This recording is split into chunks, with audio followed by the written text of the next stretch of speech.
Ready to jump in? Let's do it! The voice acting is, in my opinion, to that level. This is like an animated feature level voice acting. We are honoring what has already been established. The jokes are so clutch. Being able to portray him has just been an absolute dream of mine. Eat that, AI. Try and do that. Y'all are gonna love it. We want this to feel like the IDW comic. It's going to be very much design-wise like the IDW comic and kind of theme-wise and character-wise. I mean, the stakes are everything, right? The turtles are realizing, they're basically fighting for the fate of reality. We are very excited to give all of you the culmination of the story, and we believe you'll be very satisfied. Hey, my name is Yuri Lowenthal, and I play Michelangelo. Hey, what's up, guys? I'm Dominic Catrambone, and I voice Leonardo. My name is Roger Craig Smith, and I voice Raphael. I'm Dale Ingram, and I play Donatello and Metalhead. Hi, I'm Gwendolyn Yo, and I play Karai. My name is Paul Nakauchi, and I voice the character of Splinter. My name is Matt Yanking, and this is the last time I will be responding as him, for I am Oroku Saki. You may call me Shredder. Dude, things are about to get mucho más. I'd describe Mikey as the party guy in the group. He brings levity, keeps people together, he keeps them from fighting. Sometimes he pushes them into fighting. Gnarly turtle pile, dudes! And my favorite part about sort of stepping into Mikey's shoes is how much fun he gets to have, and how much fun then I get to have. And, of course, the jokes. I would describe Leonardo as the leader, the oldest brother. I think that the other brothers sometimes question whether or not he's a leader, which makes him question himself. A couple of years ago, a friend of ours gave me a Leonardo onesie, like a pajama onesie, and I've basically been Leo every Halloween now for the last 5 years, I want to say. The great thing about Donatello, the fact that he's smarter than all of his brothers by far, takes a scientific mind and expands upon it. And I have a gentleman that works for me, and I said, hey, I can't make it today. I'm doing some voiceover recording. He goes, oh, what are you recording? And I go, oh, I'm the voice of Donatello on Teenage Mutant Ninja Turtles on some video games. And he was like, no way.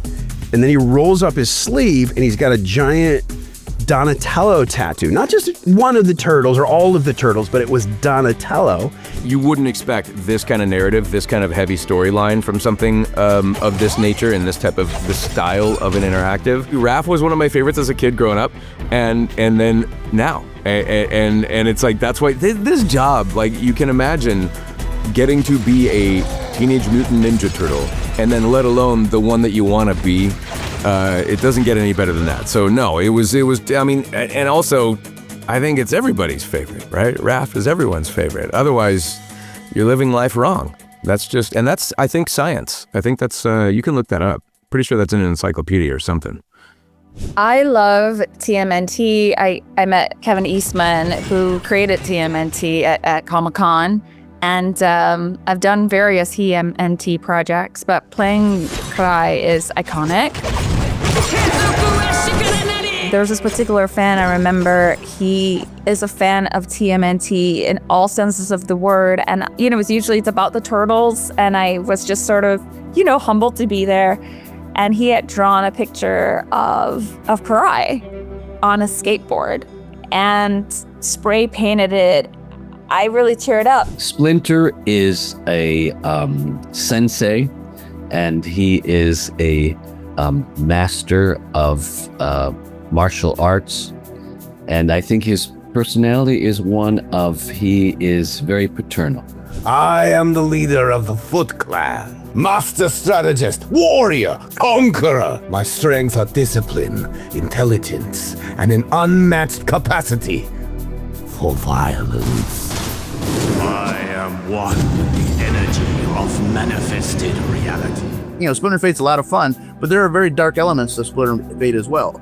You have to understand that the IDW Comics run of Turtles is my favorite iteration of Turtles, period. Like it was a really big deal to me that we were getting to take off of that for this. So right away, my big inspiration was I just want to live up to what Tom and everybody at IDW did on that run with this in terms of the quality of the writing and pushing it as far as we can. Because one of the reasons those comics are my favorite is I feel you get the richest, most in-depth characterization of all these iconic characters that we've loved for decades, you know?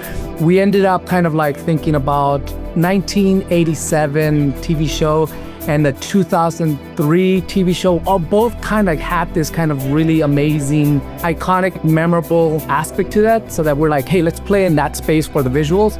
Then we went to IDW and said, this is where we can get really good storytelling, we can get a little bit of maturity, and then of course that comic book aesthetic and feel. My experience of playing Leo, I think 7 or 8 times at this point, as far as like various iterations of games. It all started with the Nickelodeon series. Leonardo's always been my favorite character, and I think that's the other thing is even growing up with the Turtles, being able to portray any version of Leonardo, let alone multiple versions of Leonardo, has just been an absolute dream of mine. I appreciate that this version of the character is mine, that I get to do it. Being able to really kind of figure out the nuances between the two characters and the interaction between the two. Metalhead buddy! Come with me if you want to live. I think that's kind of a cool thing to be able to have that opportunity. And so I have to find those beats and that interesting ways to interact with each other, but be two separate characters, but yet still kind of the heart of the same person. Generally, we cheat. We listen to what we've already done. These slime ones are the worst. Somebody plays it back for me so I can make sure that I'm getting them, right where it needs to be. Master Splinter, all that stuff. And it's a playing around of like remembering certain catchphrases and things like that. Splintered Fate gave us a really unique opportunity because we launched it with the initial story, but then we found the opportunity to release more new stories through DLC. And what we decided early was the best way to approach that in a way that gave us a lot of creative freedom and flexibility was to treat each of those DLC kind of like how the IDW comics approach their one-shot comic. Hi, I'm Ben Lepley, and I voice Casey Jones in TMNT Splintered Fate. Hi, my name is Melanie Minichino, and I voice April O'Neil. This is Andre Sogliuzzo, and I play Slash. Hi, my name is Mila Yamamoto. I am so delighted to be able to play Alopex in Splintered Fate. Casey is extremely fun. He is tough. He believes in justice. But I think sort of the most fun representations of Casey are when underneath that sort of scary exterior, with the mask and the broodingness, he is also a big teddy bear. And I often imagine him listening to self-help tapes or talking to like a dating coach or doing like EMDR. Very tough, but underneath he's also very soft in a good way. I take the most pride in the small character moments that we're able to bring to all of the characters, really, from Casey Jones, but particularly all of the brothers. But also Casey Jones allowed us to express a specific player fantasy, a specific like way of playing that we hadn't really explored yet. April is fearless. She's smart. She is loyal. She is a liaison, I think, between the Turtles and the real world. Welcome back, gentlemen. Hope the mission is faring well. At one point in my life as a young kid, I was going out to buy some Turtles toys with my parents. I had my heart set on buying an April O'Neil toy at that point. But on the way in of the mall, we saw this table with a bunch of bunny rabbits on it, lop-eared bunny rabbits. Little Thomas's heart was sold immediately, so I picked one of the little brown lop-eared baby rabbits, whose name became April, of course. To be honest with you, my favorite character now is April. I mean, how can I not say that? I would describe Slash as a very erudite gentleman, a very learned scholar. He was sort of an enemy, and now he's turned to the side of good. It's nice when a character has that kind of character arc. That sort of redemption story is sort of in his dialogue. Hello, Turtles. I have something special for you. For an otherwise monstrous, badass turtle. When it comes to the non-core Turtles characters, let's call it that, not part of the family, I always had a really, really soft spot for Slash. I have my original 1989 Metalhead action figure in my office. I had it in my office when I got this job. It was one of the defining moments of my career. So if I was only going to get one chance to write a Metalhead story, I wanted to tell the most complete, expressive story we could. There's this kind of like, almost like this open-eyed, like, hey, I'm alive. Where do I fit in? Did I sound cool? Oh, yeah. Kind of trying to figure that out and how that works with this brilliant mind, but this eagerness to please. My method for getting into Alopex's shoes was sort of really understanding her backstory and just keeping that in the back of my mind so that there was a undercurrent of steadiness. I just think she's so cool. I think Alopex is so cool, and I would love to just hang out with her. It's funny that she's an Arctic fox because she has this kind of cold, burning fire that is just in her chest all the time that drives her. Everything that she decides to do is from this kind of cool, burning sensation. Alopex is fantastic in my opinion. I really love playing her, and of late she has been my main because it's just so much fun to move around and to be so quick.